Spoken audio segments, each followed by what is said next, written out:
The Price of Unity, Part 3.5, The Invasion of Thothar IV. The Thothar System was far from the heart of human territory, a remote, isolated world located at the far edge of the Solentis Reach. It was the perfect target for an invasion.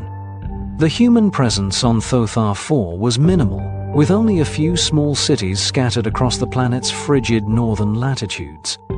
The valuable mineral-rich moons were far more important than the planet itself.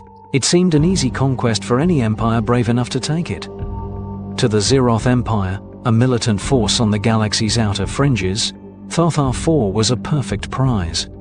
They had fought countless wars across dozens of systems, expanding with brutal efficiency. And they had studied humanity.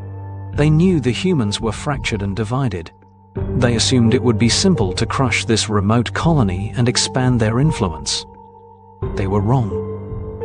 The Zeroth arrived in orbit with ruthless precision, their ships descending through the toxic atmosphere to bombard the cities below. Shock troops were deployed, and the invasion began in earnest. But what they didn't expect was the response that came next.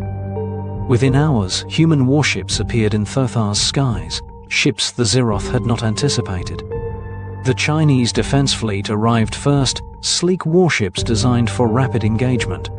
Then came the Russian Colossus-class dreadnoughts, massive and unyielding. The American Astrofighter Corps followed, and soon, ships from colonies on Ceres, Mars and Cheska joined the battle. From all corners of human space, fleets converged on Thothar IV, united by one singular purpose: survival.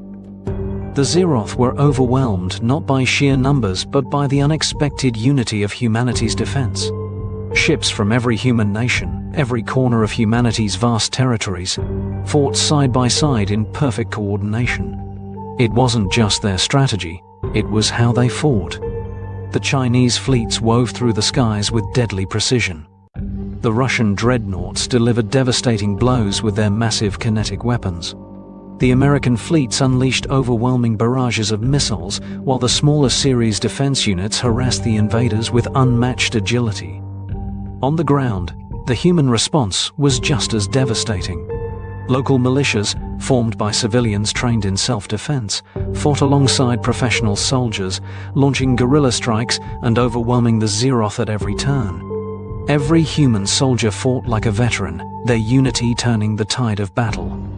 The Zeroth had underestimated humanity. They had believed the fractured human colonies would fail to unite, but they had miscalculated.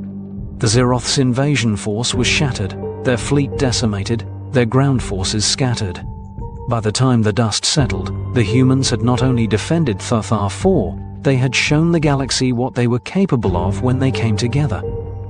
The aftermath was equally shocking.